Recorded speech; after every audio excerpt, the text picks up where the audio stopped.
Imaginad una novela con esta trama. Imaginad un encuentro que cambia una vida. Todos hemos conocido a alguien que nos ha transformado para siempre. En el mejor de los casos, el recién llegado nos cambia para bien. A veces su presencia es fugaz, otras veces permanecen a nuestro lado. Pero hay encuentros no tan positivos. Encuentros que dejan una cicatriz. Con el cambio de estación, nos molestan y nos traen malos recuerdos. En el peor de los casos, un encuentro puede truncar una vida entera. Puede hacer que nos preguntemos el nivel que habría alcanzado una escritora si no se hubiese producido ese malhadado encuentro. Esa es la historia que os vamos a contar hoy. Es una historia trágica, dolorosa, infeliz. Supongo que por momentos os apiadaréis de nuestra protagonista. Otras veces os desquiciará, no entenderéis lo que dice, lo que piensa, cómo se comporta. Pero me creeréis si os digo que nadie se castigó tanto como lo hizo ella misma. Tal vez merecía ir a prisión, pero ella se encargó de construir una cárcel en su cabeza que no abandonó hasta el día de su muerte. A veces, los escritores tienen vidas de novela, y no siempre de las felices. Hola, soy Javier Peña y esto es Grandes Infelices, un podcast de Blackie Books en el que os hablaremos de las vidas peculiares de algunos escritores. En el episodio de hoy os vamos a contar la historia de María Luisa Bombal y La última niebla.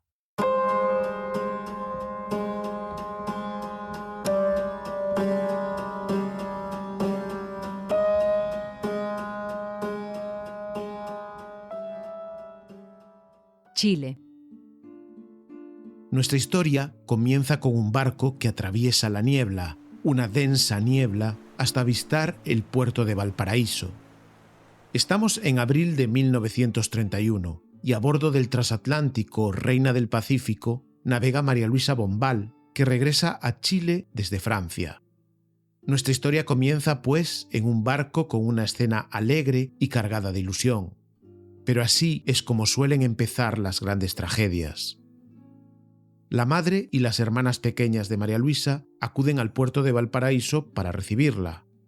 Ella las abraza con emoción, las ha extrañado mucho, pero enseguida se da cuenta de que no han venido solas. Un hombre que no conoce acompaña a la familia. Es alto y corpulento. María Luisa le calcula unos 30 años, es decir, 10 más que ella. El hombre la saluda con amabilidad y le pide que le deje el resguardo para recoger su equipaje mientras ella se pone al día con su madre y sus hermanas. Se llama Eulogio Sánchez Errázuriz y su madre le explica que es ingeniero y pionero de la aviación en Chile. Se ha hecho amigo de la familia y se ha ofrecido voluntario para llevarlas en coche desde Santiago a recoger a María Luisa. Bombal lleva 8 años viviendo en Francia. Se fue a Europa con su madre y sus 2 hermanas pequeñas un par de años después de la temprana muerte de su padre a causa de una enfermedad del corazón. La muerte del padre, que además idolatraba a su hija mayor, es el primer gran golpe en la vida de María Luisa. Desde que nació ha sido una niña extremadamente sensible. Con 7 años ya escribía poemas que enorgullecían a sus padres. Y a los 9, María Luisa se ve obligada a mirar a la muerte a la cara.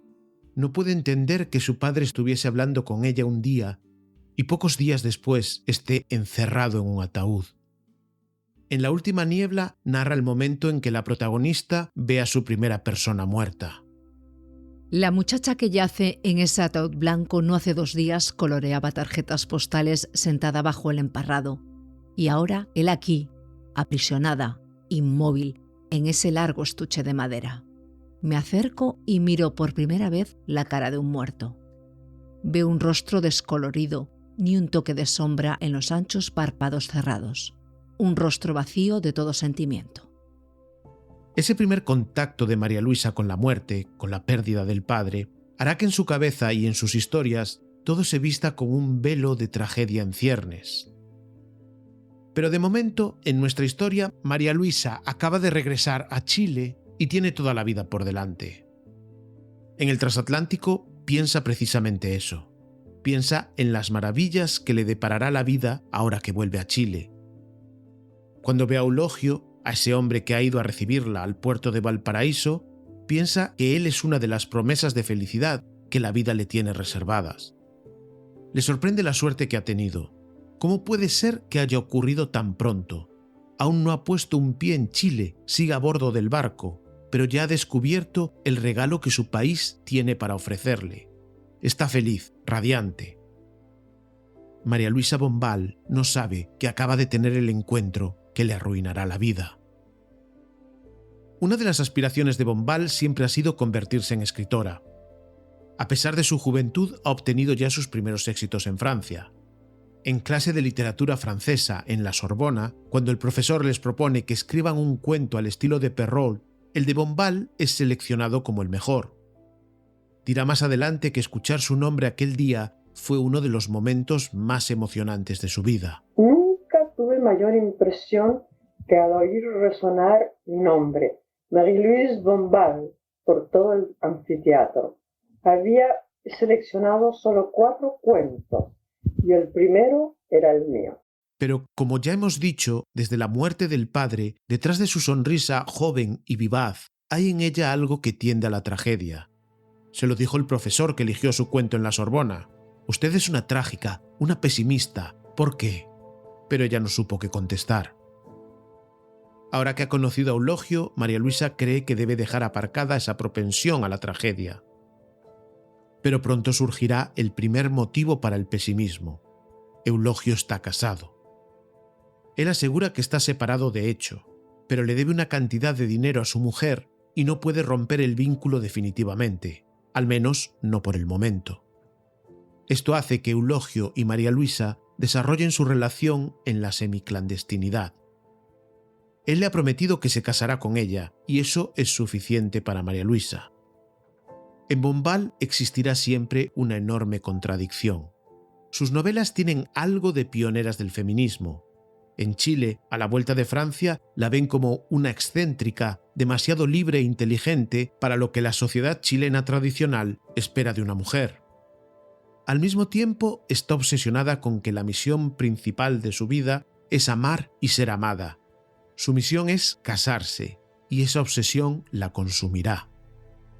Comenzará a consumirla muy pronto, cuando Eulogio le demuestras de que lo que tiene con ella es poco más que una aventura. Para María Luisa es un amor arrebatado, tanto que acabará arrebatándole la felicidad y hasta el alma. En La Amortajada escribe unas palabras muy significativas para comprender lo que siente por Eulogio. Y entonces, ¿recuerdas? Me aferré desesperadamente a ti murmurando, ven, gimiendo, no me dejes. Y las palabras siempre y nunca.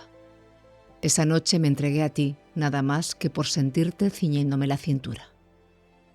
María Luisa descubre el amor en el hombre equivocado.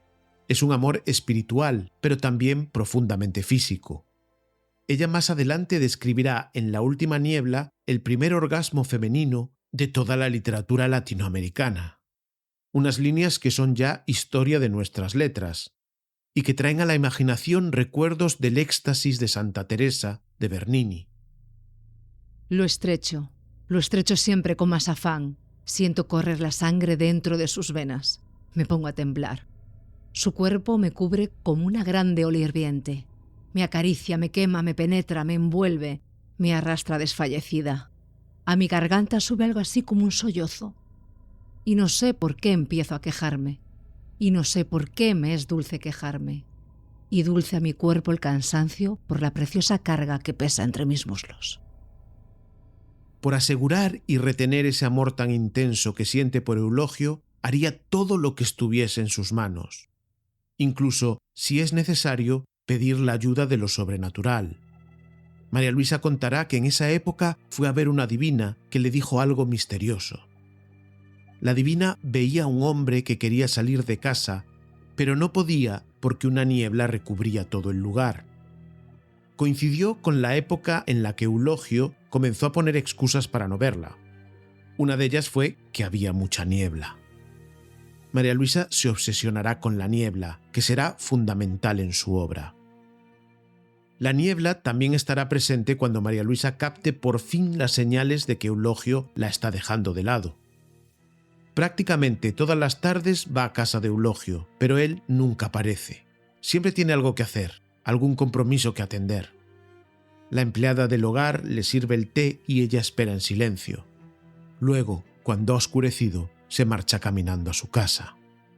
Santiago esos días está cubierta de niebla. María Luisa vuelve a ilusionarse un día que Eulogio la invita a cenar a su casa, pero resulta que la invitación incluye también a su hermana Loreto. En la conversación durante la cena le queda claro que Eulogio está tratando de reorientar la relación hacia una mera amistad. Está desesperada, no sabe qué hacer. Se excusa para ir al baño y de camino pasa por el dormitorio de Eulogio. Registra los cajones y encuentra un revólver. María Luisa, muy nerviosa, apunta el arma hacia su cuerpo, hacia su corazón.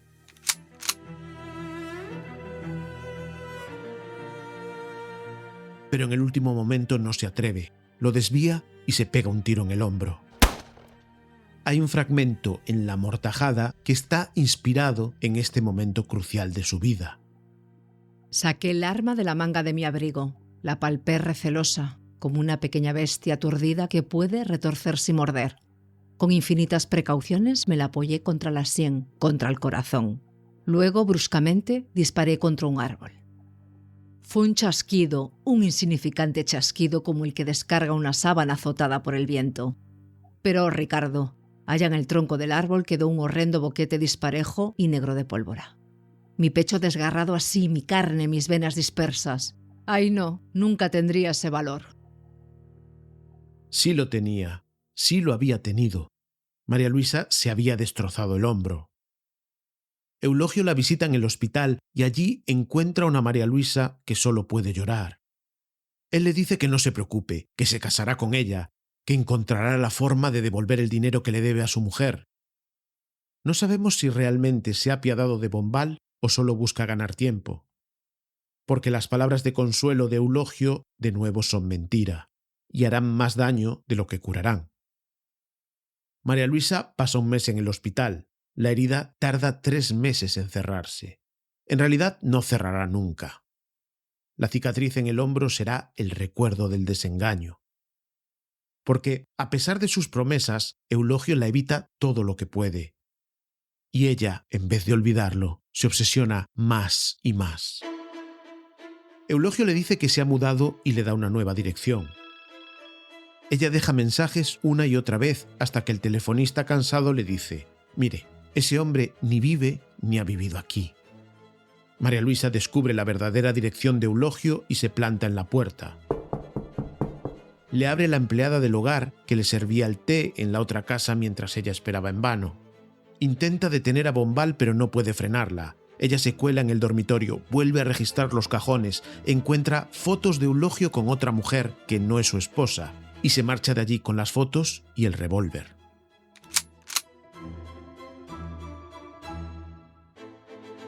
Al día siguiente lleva el revólver encima cuando por fin se cruza con Eulogio. María Luisa exige que le explique qué está pasando. Eulogio zanja la relación con pocas palabras. «La vida es así», le dice. Bombal por fin asume que el gran amor de su vida es alguien que no la quiere. Se rinde, le entrega el revólver y las cartas. Se siente ridícula, cree que la gente se ríe de ella, como los leñadores de la última niebla. Grito: «Te quiero, te deseo», para que llegue hasta su escondrijo la voz de mi corazón y de mis sentidos. Ayer, una voz lejana respondió a la mía: «Amor». Me detuve, pero aguzando el oído, percibí un rumor difuso de risas ahogadas. Muerta de vergüenza, caí en la cuenta de que los leñadores parodiaban así mi llamado. ¿Cómo es posible que el amor de su vida se termine con algo tan vacío como un «la vida es así»? Necesita irse de Chile, necesita alejarse. Decide mudarse a Buenos Aires con la ayuda de un amigo que ha hecho en los círculos literarios de Santiago, un hombre llamado Neftalí Reyes, que todo el mundo conoce por su seudónimo, Pablo Neruda. Argentina. María Luisa llega a Buenos Aires con una cicatriz en el hombro y una herida mucho más profunda que no cicatriza. En Argentina busca consuelo en la amistad de algunas de las grandes figuras de los años 30. En primer lugar, la de Pablo Neruda y su mujer María Antonia Hagenar. Bombal, de hecho, se alojará en su casa en los primeros meses en Buenos Aires. Neruda tiene un gran concepto de María Luisa y de su capacidad como escritora, algo poco habitual en un machista empedernido como él. Neruda dirá de María Luisa que es la única mujer con la cual se puede hablar seriamente de literatura. Una afirmación que quizás al poeta le parezca benévola, pero que apesta a machismo a la legua. A través de Neruda, María Luisa conocerá a García Lorca, que vive entonces en Buenos Aires el éxito más multitudinario de su carrera, con el estreno de Bodas de Sangre en la capital argentina.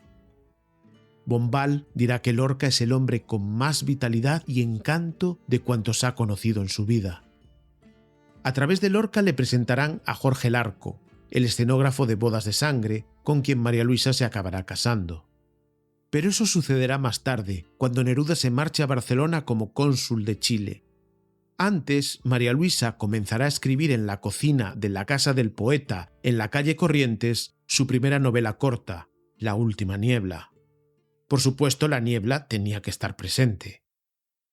Tras la marcha de Neruda, Bombal se muda a una pensión con la duda permanente de si podrá pagar la siguiente mensualidad. Escribe todas las tardes de ese invierno. Es un invierno frío en Buenos Aires y el vino la ayuda a entrar en calor. Con el tiempo, el alcohol se convertirá en su otro gran enemigo. Pero de momento escribe, escribe y escribe. Y encuentra una nueva ayuda, la de una de las parejas más importantes en la literatura argentina de los años 30, Nora Lange y Oliverio Girondo, que se dan cuenta de que están ante una escritora de primerísimo nivel. Bombal siempre dirá que fue gracias a ellos que pudo publicar La última niebla, y es a ellos dos a quienes está dedicado. La última niebla cuenta la historia de una mujer que se casa con un primo al que no ama por el simple hecho de no quedarse soltera, pero una noche en la ciudad sale sola a dar un paseo. Es una noche oculta tras la niebla como aquella de la que hablaba la divina a la que había visitado, como la niebla que la perseguía cuando se marchaba sola de la casa de Eulogio sin haberlo visto. Y en esa niebla encuentra a un desconocido con el que mantiene una relación sexual. La protagonista de La última niebla soporta su vida en un matrimonio sin amor gracias al recuerdo de aquella noche en la que estuvo con el hombre misterioso. Soporta su vida con la esperanza de que algún día él vuelva por ella, de algún día volver a verlo. Pero en un momento dado le asalta una duda sobre aquel recuerdo, sobre aquella noche que es el soporte de su mera existencia. ¿Fue una noche real o solamente la soñó? Es difícil, teniendo en cuenta la proximidad del disparo en el hombro, separar esta historia de su relación con Eulogio, la gran pasión de su vida. María Luisa tiene claro que no lo soñó, que la relación con Eulogio fue real, pero quizás lo que sí soñó fue que él la había amado. Quizás él nunca la quiso. ¿Y cómo soportar la vida si eso fue así?, se pregunta. María Luisa se considera diminuta, inservible, nada. Ella piensa que lo ha dado todo, que ha sido su mejor versión, y aún así no la han querido. Escribe: Como antes, extendía a menudo los brazos para estrechar a un ser invisible. ¿Cuánto tiempo necesitaré para que todos esos reflejos se borren, sean reemplazados por otros reflejos? No le importa la relación con Neruda, Lorca, Girondo o Lange. No le importa que todos estos creadores la consideren una gran escritora. Ella lo cambiaría todo por Eulogio. Sin Eulogio se considera nada. ¿Y sabéis qué hace para salir de ese agujero negro en el que se ha metido? Lo que hace es casarse con Jorge Larco, el escenógrafo de Bodas de Sangre. El problema es que Larco es homosexual y aunque comparten una buena camaradería, realmente no se aman. Es curioso porque la vida de Bombal da continuidad a lo que escribió en La última niebla. Apoyados los codos en la mesa, me mira fijamente y vuelve a interrogarme. ¿Para qué nos casamos? Por casarnos, respondo. Antes de la boda, escribe a Eulogio para pedirle que le devuelva sus cartas. Eulogio no responde. Ella escribe una segunda vez y una tercera, pero continúa sin respuesta. María Luisa no quiere que otro hombre que no es su marido tenga sus cartas de amor arrebatado. En el fondo de su alma lo que desea es algún tipo de contacto con el hombre del que aún sigue enamorada. ¿Y cómo podría funcionar un matrimonio en las condiciones en las que ella se casa con Jorge Larco? La unión dura menos de 2 años. La separación es todo menos tranquila. Los amigos de Larco creen que Bombal está contando demasiadas intimidades y le dan la espalda. La cosa se pone tan tensa que el abogado de María Luisa aparece un día con una pistola Browning y se la entrega por si tiene que defenderse de algún tipo de represalia. María Luisa vuelve a tener un arma en la mano. No será la última vez. Tras la separación del Larco, María Luisa escribe su segunda novela corta, La amortajada. Le cuenta la trama a su amigo Jorge Luis Borges antes de escribirla. Ana María, la protagonista, es también la narradora, pero Ana María no es una protagonista cualquiera. Ana María acaba de morir y está siendo velada al comenzar la novela. En La amortajada se nos cuenta que existe un lapso entre la muerte del cuerpo y la muerte de los sentidos. En ese lapso, Ana María puede ver y escuchar a quienes acuden a su velatorio y también recordar su historia. Cuando le contó a Borges esta idea, Borges le dijo que era irrealizable. Pensaba que podía pasar una de estas dos cosas: que lo sobrenatural opacase lo humano o que lo humano opacase lo sobrenatural. Cuando Borges lea por fin La amortajada, se dará cuenta de lo equivocado que estaba. Se da cuenta de cómo Bombal es capaz de equilibrar ambos mundos y firmar una de las mejores novelas en español del siglo XX. Juan Rulfo contaba que cuando trabajaba en el departamento de migración, conoció a María Luisa Bombal, que había ido a hacer un trámite a la oficina y le había regalado un ejemplar de La última niebla. A Rulfo la novela le había parecido fascinante, y eso lo llevó a leer La amortajada. Esa lectura sería esencial para el nacimiento de Pedro Páramo. Hasta el punto de que en una conferencia sobre ese fenómeno comercial bautizado como boom latinoamericano, Carlos Fuentes llamó a María Luisa Bombal la madre de todos nosotros. Imaginad la importancia del legado literario de Bombal. En La amortajada se unen dos de los temas esenciales de la autora chilena: la muerte y los amores pasionales fallidos. Aparece un personaje, Ricardo, que es el primer amor de Ana María y que la abandona dejándole una herida que no curará. La historia de Eulogio sigue presente en su creación literaria. Había escrito en La última niebla: Mi amante es para mí más que un amor, es mi razón de ser, mi ayer, mi hoy, mi mañana. De nuevo Bombal coloca el amor como la misión principal de su vida. Cree que si se enamora otra vez, quizás pueda olvidar la herida de Eulogio. Lo intenta con un médico que tiene 33 años más que ella. Cuando el doctor le ve la cicatriz en el hombro y le pregunta por ella, María Luisa le cuenta toda la historia que le llevó al disparo. «Herirte tú», le dice el médico, «mejor hubieras hecho matando a ese bruto». Me pregunto cuánto habrán resonado estas palabras en la cabeza de Bombal. Todos los esfuerzos que hace María Luisa por olvidar a Eulogio fracasan porque el médico lo trae a colación siempre que puede. La cicatriz en el hombro es demasiado visible. No es extraño que en el relato Las Islas Nuevas escriba un personaje femenino a quien le crece un ala en el hombro. En su hombro crece y se descuelga un poco hacia la espalda algo liviano y blando, un ala, o más bien un comienzo de ala, o mejor dicho, un muñón de ala. Un pequeño miembro atrofiado que ahora ella palpa cuidadosamente como con recelo. El doctor le ha prometido que se casará con ella, pero luego le dice que mejor se case con Eulogio. Le dice que por Eulogio se ha puesto en ridículo delante de todos. Es precisamente el médico quien le propone que se vuelva a Chile un tiempo para descansar, para aclarar las ideas y pensar sobre su relación.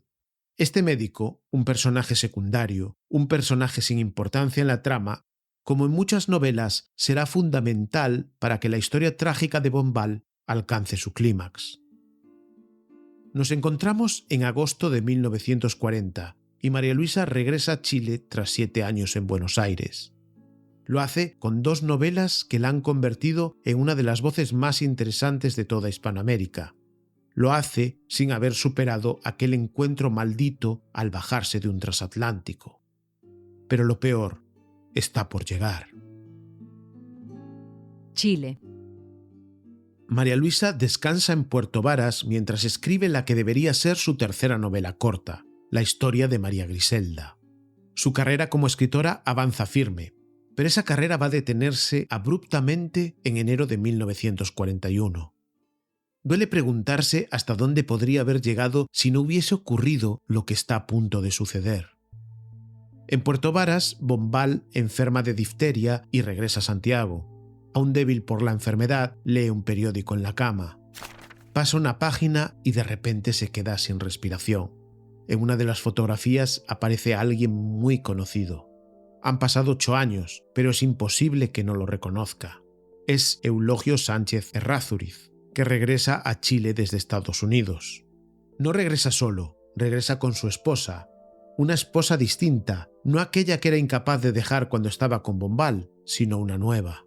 Se los ve tan felices y ella se siente tan miserable. Le dice a su madre: Eulogio echó a perder mi vida. Con él empezó mi desgracia. La madre le contesta que todo se paga en la vida. María Luisa le dice que la foto del periódico demuestra que eso es mentira. Allí están ellos tan felices mientras ella está hundida en la miseria. Como en una de las casualidades que adornan las novelas trágicas, ese mismo día María Luisa llama al médico en Argentina. El tipo descuelga el teléfono y le responde con 3 palabras. Como aquel "La vida es así" de Eulogio, Bombal recibe otro golpe en forma de frase minúscula. Ya me casé. María Luisa no ha entendido bien. ¿Cómo?, pregunta. El médico le responde que me casé hace 15 días y añade que le vaya muy bien en la vida. Luego cuelga. A María Luisa le da un ataque de nervios, se desmaya, tienen que llevarla a un hospital. La madre le pide por favor que no arme un escándalo. Bombal le dice: si alguna vez lo he hecho, ha sido superior a mi voluntad. Perdóname, mamá. Nos encontramos ya en la infausta tarde del 27 de enero de 1941. María Luisa tiene 30 años. Está en el Hotel Crillon, en el centro de Santiago, uno de los lugares más elegantes de la capital chilena. Ansía ver a Eulogio, pero no sabe muy bien para qué. Empieza a escribirle una carta, se arrepiente, la rompe y sale a la calle. Camina unos pasos desde el Crillon en dirección al Palacio de la Moneda, y la casualidad quiere que delante de ella vea a Eulogio acompañado de un amigo. Había escrito en la última niebla: Lo puedo encontrar hoy, mañana o dentro de 10 años. María Luisa echa a correr. Eulogio, grita. Él no la oye. María Luisa saca la pistola Browning de su bolso y descarga 4 tiros sobre su antiguo amante. Eulogio se desploma. Ella tira la pistola presa del pánico. Los transeúntes la detienen. Un carabinero que está por la zona la arresta. Yo lo maté, dice, yo lo maté. Dicen que dijo también: Ahora quiero morir porque tengo tronchada la vida. Detengámonos aquí un momento. Hay quien dice que es un cliché reducir la vida de María Luisa Bombal a su relación con Eulogio Sánchez. Obviamente Bombal fue mucho más que eso, pero como ella misma reconoció, hay encuentros que tronchan una vida. Si alguien tiene alguna duda y cree que esto es simple amarillismo, que haga un recuento de la obra de María Luisa. En 1941 había escrito La última niebla, La mortajada y los relatos El árbol, Trenzas, Lo secreto y Las islas nuevas. Tenía casi lista la historia de María Griselda. Vivirá 40 años más desde el día que disparó Eulogio y prácticamente no terminará nada nuevo, nada realmente nuevo. Dará vueltas a sus propias historias en inglés y escribirá alguna crónica breve en Estados Unidos. Podría discutirse si el día que conoció a Eulogio se tronchó realmente su vida. Lo que es innegable es que el día que le disparó se tronchó la carrera de una de las mejores novelistas en español del siglo XX. Pero vayamos paso a paso. Hemos dejado a Eulogio malherido. 3 de los disparos lo han alcanzado. Lo han subido a un taxi y él ha preguntado quién le disparó. María Luisa Bombal, le dice su amigo. María Luisa, se sorprende Eulogio, pero si hace años que no sé nada de ella. A ella la han conducido a un correccional para mujeres a la espera de ponerla a disposición judicial. Lo que sucede en el juicio es sorprendente. Eulogio hace todo lo posible porque no la condenen. Se podría pensar en un ataque de bondad. También podemos pensar que simplemente deseaba callar el escándalo de sus amoríos extramatrimoniales. Eulogio no denuncia a María Luisa. Cuando la fiscalía actúa de oficio, pide a los médicos que rebajen la gravedad de sus lesiones para que la acusación sea más leve. Y cuando le toca dar su testimonio, dice que María Luisa es una mujer de temperamento muy nervioso y reconoce que hace 10 años tuvo una amistad con ella. Dice una amistad, nada más que eso, pero no cree que ella tenga motivos para tener nada en su contra. Parece obvio que quiere detener el escándalo, pero María Luisa no está por la labor. Bombal dice en el juicio que se alegra de que Eulogio no haya muerto, pero que su intención era darle una lección y que, como siendo mujer no podía pegarle, lo que hizo fue dispararle. Creía que matando a Eulogio mataba su mala suerte. Estaba matando mi chuncho, dijo. Un chuncho es un búho pequeño originario de Chile que tradicionalmente se asocia con los malos presagios. Incluso en el momento más trágico de su vida, María Luisa parece escribir una de sus novelas, llena de premoniciones, de muerte, de profecías, de niebla. El juez dictamina que cuando disparó a Eulogio, María Luisa actuó en un estado de privación de sus facultades mentales. Sorprendentemente consigue una absolución total y definitiva. Los diarios que han informado del escándalo desde el primer día han ayudado señalando la conducta inmoral de Eulogio. Pero parte de la sociedad santiaguina es muy crítica con María Luisa. De nuevo, como sucedió cuando se disparó en el hombro, comprende que lo mejor para ella es dejar el país. En esta ocasión, el exilio durará 30 años. Sucede justo cuando La última niebla y La amortajada se publican en Chile por primera vez. La escritora, que ha dedicado toda su producción a cuentos con personajes fantasmales, se va a convertir en un mito fantasmal. Se va a convertir en uno de los personajes trágicos de sus novelas, cubierta por una neblina que ya nunca se despejará del todo. Estados Unidos.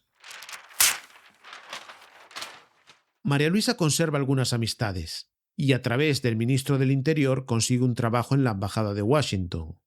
Su labor será la del examen y doblaje de las películas de Hollywood. Como en su llegada a Buenos Aires 10 años atrás, el apoyo de los amigos y contactos chilenos la ayuda a salir a flote. Cuando se le termina el contrato con la embajada, consigue un empleo en el departamento de publicidad de una empresa farmacéutica en Nueva York y trabaja en la promoción de productos como las aspirinas y la leche de magnesia. A mí nada me ha sido fácil. Me ha costado mucho realizarme. Todo he debido hacerlo con dificultad y mucho trabajo. En Nueva York descubre que ha dejado de odiar a Eulogio. Como ya había escrito en La amortajada, a medida que las lágrimas brotan, se deslizan, caen, ella siente su odio retraerse, evaporarse. No, ya no odia. ¿Puede acaso odiar a un pobre ser como ella destinado a la vejez y a la tristeza? Pero la ausencia de odio no significa una recuperación, sino todo lo contrario. Es como si el odio hubiese sido el motor de su vida y ahora hubiese perdido la fuerza y las ganas de seguir adelante. Ya solo le queda la vejez y la tristeza, aunque esté a principios de la treintena. Se siente como en la descripción de La última niebla. Pasan los años. Me miro al espejo y me veo, definitivamente marcadas bajo los ojos esas pequeñas arrugas que solo me afluían antes al reír. Mi seno está perdiendo su redondez y consistencia de fruto verde. La carne se me apega a los huesos y ya no parezco delgada, sino angulosa. Pero mucho peor que el declive físico es la falta de impulso y voluntad. Y cuando la voluntad desaparece, quien cubre su ausencia es el alcohol. María Luisa vive en un hotel y falta días enteros al trabajo para quedarse bebiendo en la habitación. Se gasta todo su dinero pidiendo alcohol al servicio de habitaciones. No tiene cómo pagarlo, no sabe qué hacer y lo soluciona pidiendo más alcohol, y más, hasta que acumula una deuda tan grande que no se atreve a salir de su cuarto. Llama pidiendo ayuda a unos amigos del cuerpo diplomático chileno. Ellos tampoco tienen el dinero para saldar la deuda pero le dicen al director de hotel que si no deja salir a Bombal va a desatarse un incidente diplomático internacional. Estos amigos la llevan a su casa y durante unos días parece recuperar el ánimo. Pero pronto se hunde otra vez. ¿De qué me sirve ser la escritora de La Amortajada, dice, si mi soledad es tan grande? Si esto fuera una novela de Bombal, probablemente este sería su final. Pero no es una novela, es una vida. Y la vida tiene la virtud de dar el descanso que las novelas no suelen conceder a sus personajes. Y a mediados de los años 40 llegarán unos años de tregua en la tragedia de María Luisa. Lo único que puede salvarla es volver a enamorarse, se dice, insistiendo en los hábitos de pensamiento que la han hundido en la miseria. Conoce al conde Fall de Saint-Phal y en unos meses se casa con él, y pocos meses después nace Brigitte, la que será su única hija. Fall admira la obra de María Luisa y fantasea con ofrecer La última niebla para adaptarla al cine. Pero la novela es muy corta para Hollywood. También es demasiado ambigua. Tal como está, no pueden adaptarla. Bombal escribe entonces una versión en inglés de su propia novela que titula House of Mist, mucho más directa y masticada para hacerla cuadrar con los estándares de Hollywood. House of Mist destruye todas las virtudes literarias de La última niebla, pero el productor Hal Wallis, que hace poco ha levantado el Oscar por Casablanca, compra el guión por $125.000, una pequeña fortuna para la época. Parece que por fin la vida sonríe a María Luisa, por fin llegan las buenas noticias. Pero todo se evaporará en la niebla que da título a House of Mist, que nunca se convertirá en película. María Luisa y Fall malgastan el dinero y Brigitte, la hija, irá separándose poco a poco de su madre hasta casi desaparecer de su vida. Bombal no es feliz. Había profetizado lo que le sucedería en La última niebla. Pasaron años en que se retrajo y se fue volviendo día a día más limitada y mezquina. No es capaz de escribir. Intenta mejorar y reescribir la historia de María Griselda, aquel relato en el que trabajaba cuando le disparó a Eulogio, pero finalmente lo publica tal como lo había dejado en Chile en 1941. Todos los demás proyectos de novela quedan inconclusos. Ha perdido el impulso, la fuerza, las ganas. Bombal relataba en una entrevista cómo le conquistaban las ideas hasta que las abandonaba por otras. Solo puedo decirle que desde hace años me está atormentando. A veces me despierto y lo veo sentado a los pies de mi cama, inmóvil y triste, como un reproche. A veces parece un fantasma. Parece que no salió absuelta de los disparos a Eulogio. Parece que murió allí, que la ejecutaron o que se suicidó. Cuando se reencuentra con Borges en Estados Unidos, este le comenta a Bioy Casares. Parece un muñeco y dice cosas incoherentes. ¿Sabes cuando uno se ve después de años en el extranjero qué fácil es fraternizar? Pues cuando me encontré con María Luisa no sentí nada de eso. No vi a María Luisa y comprendí que ya nunca vería a María Luisa. Los fantasmas siguen reapareciendo.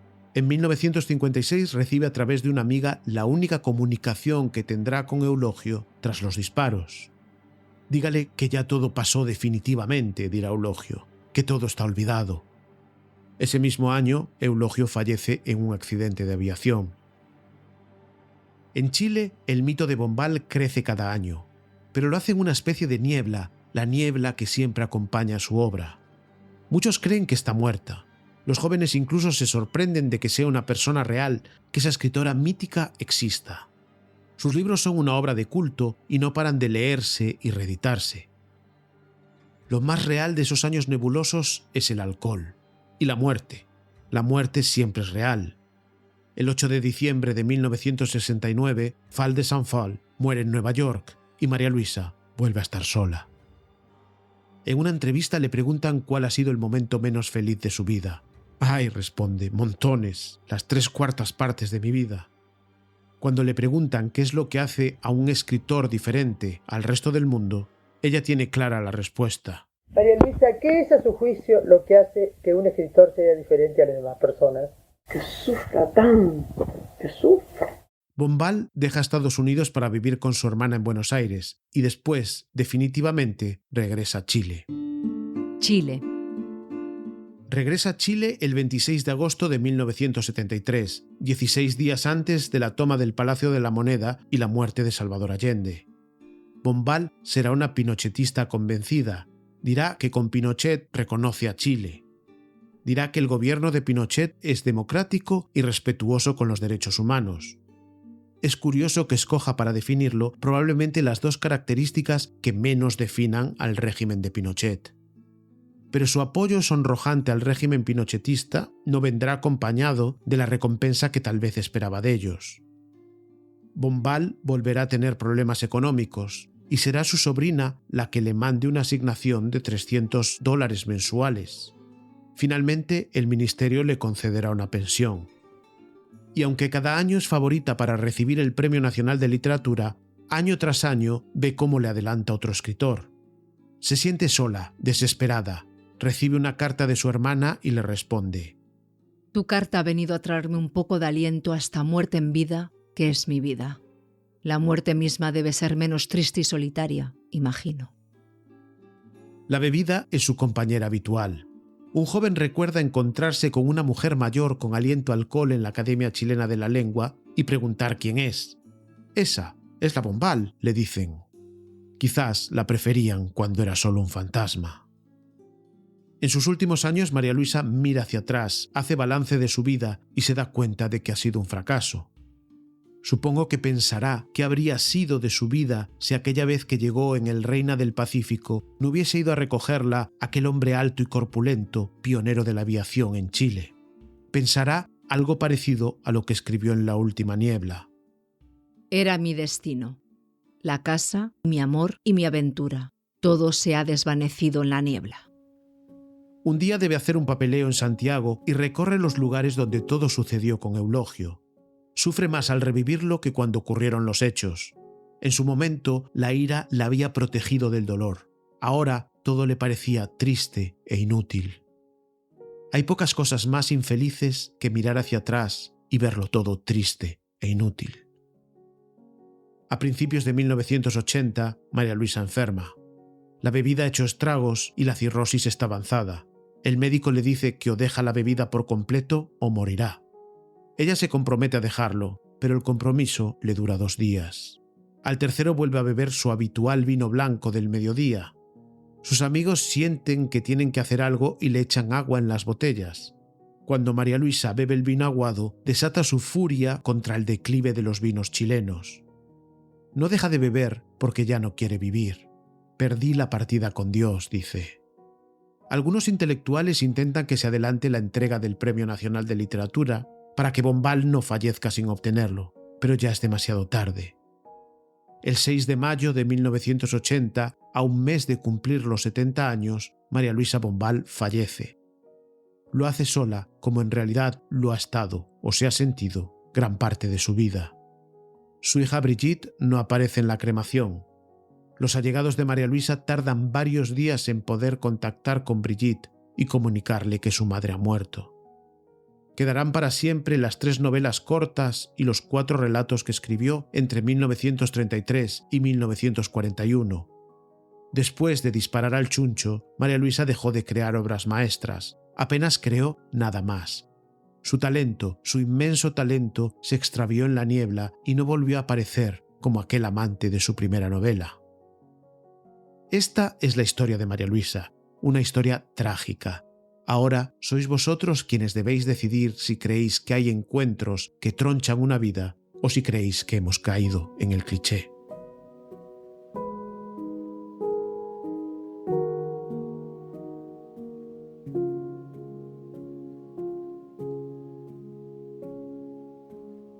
Y hasta aquí nuestra historia sobre María Luisa Bombal. Pero lo bueno es que las historias no se acaban nunca.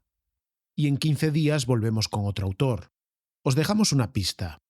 Nuestro próximo protagonista no volverá a escribir una buena novela después de la Segunda Guerra Mundial, salvo por una excepción, una pequeña novela basada en la historia que le había contado un pescador del Golfo de México. Esa es nuestra pista. En esta temporada todas las pistas tendrán que ver con el mar, porque celebramos el estreno de nuestro espectáculo escénico Es necesario navegar, un espectáculo que se une a este podcast y al libro Tinta Invisible en el proyecto Grandes Infelices. Esperamos girar con Es Necesario Navegar por muchas ciudades de España y América, así que permaneced atentos a las redes sociales para que, ojalá, podamos vernos pronto en persona. Por el momento, nosotros nos despedimos hasta dentro de 2 semanas. Hasta el próximo Grandes Infelices.